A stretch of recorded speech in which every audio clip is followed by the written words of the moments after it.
Hello guys, this is Sanjay Kumar. Welcome to Maths Classes Online Study Points.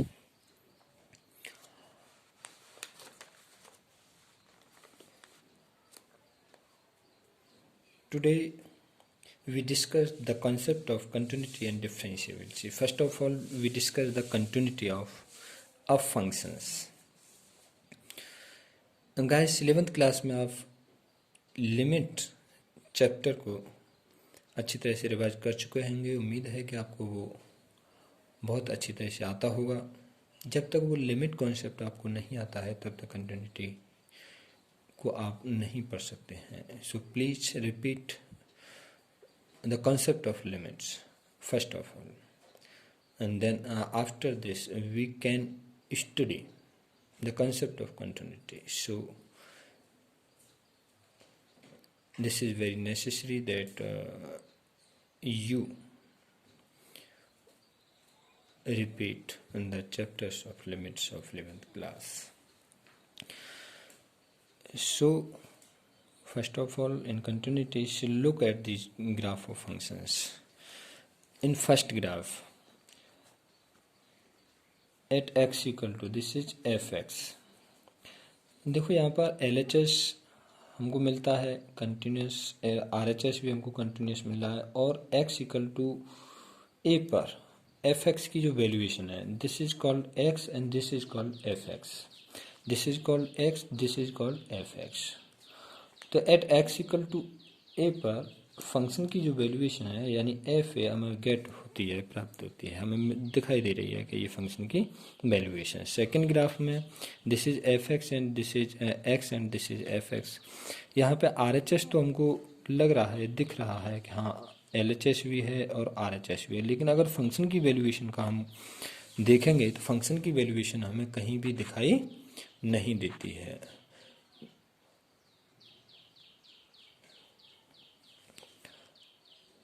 तो next in third graph we have the RHS and LHS both and FA also, but RHS and LHS are same but FA are different, so it is not continuous. Here in fourth graph we get the RHS value of functions and LHS value of functions, and fx is function, but the LHS and RHS are different also. And in fifth graph we get the RHS valuations and functions valuations are same, but the LHS valuations are different. And in sixth graph LHS and RHS and functions valuations are infinite. So all of these graphs, the first case is continuous of functions, continuous functions.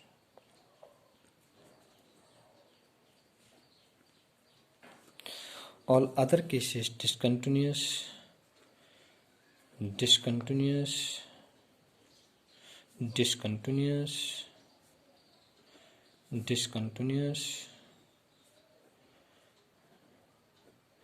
or discontinuous.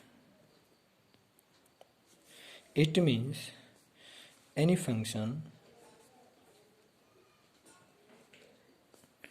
fx is called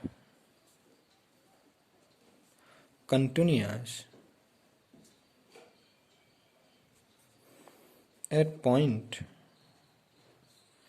x equal to a if and only if RHS LHL equal to LHL equal to limit of x tends to a fx.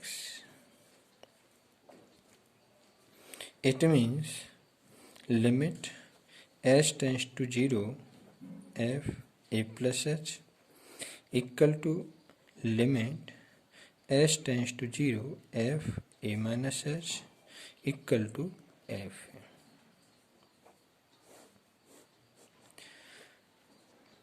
तो students कोई भी function से अगर x equal to ए पर उसके left hand limit equal होगी right hand limit के, equal होगा फंक्शंस की वैल्यूएशन की। दो फंक्शन है वो क्या बोला जाएगा, कंटिन्यूअस, यानी वो कहीं भी ब्रेक नहीं होता है। ये फर्स्ट ग्राफ में ये कंडीशन सेटिस्फाइड होती है। देखिए RHS की वैल्यूएशन जहाँ तक हम देखते हैं और LHS की वैल्यूएशन जहाँ तक देखते हैं, x इक्वल टू ए पर अगर फंक्शन की वैल्यूएशन देखते हैं, इस पॉइंट की अगर हम बात करें तो यहाँ पे LHS RHS एंड फंक्शन की वैल्यूएशन सेम होती है। तो ऐसी कंडीशन में this condition is continuous of functions. बाकी अदर कंडीशन में देखते हैं हम, देखो RHS की वैल्यूएशन तो हमें कंफर्म में मिल रही है, LHS की वैल्यूएशन है वो भी कंफर्म में हमें मिल रही है, लेकिन फंक्शन की वैल्यूएशन कहाँ है हमारे पास, इसका कोई भी ऑप्शन नहीं है। तो this condition RHL equal to LHL but FA is not defined. FA यहाँ पे कोई भी डिफाइन, कोई भी वैल्यूएशन FA की नहीं है। तो ऐसी कंडीशन में ये क्या बोला जाएगा, डिसकंटिन्यूअस। गाइस यहाँ की बात करते हैं हम, LHL सेम है यहाँ पे, यानी RHL इक्वल टू है LHL does not equal to FA, यानी हमारी जो FA की वैल्यूएशन है वो डिफरेंट है, थोड़ा ऊपर इसका ग्राफ जाता है। अगर हम LHL की बात करेंगे तो यहाँ पे हमारा ग्राफ जो मिलता है A माइनस H का मिलता है। अगर यहाँ पे बात करेंगे तो FA प्लस H का भी यहाँ पर हमको मिल जाता है, लेकिन यहाँ पर इस जगह पे थोड़ा सा ऊपर जाने पर हमें FA का ग्राफ मिलता है, तो FA का पॉइंट मिलता है। तो इस कंडीशन में ये क्या बोला जाएगा, डिसकंटिन्यूअस। नेक्स्ट टॉपिक है, अगर हम बात करते हैं x इक्वल टू ए, तो वो हमको मिलता है। अगर हम बात करते हैं RHL की, यानी FA इक्वल टू होगा यहाँ पर FA माइनस H लिमिट में x tends to a, h tends to 0। But हम RHS की बात करें, RHL की बात करें, limit h tends to 0 FA plus H, वो क्या होगा, डिफरेंट होगा। यहाँ पे RHL does not equal to LHL.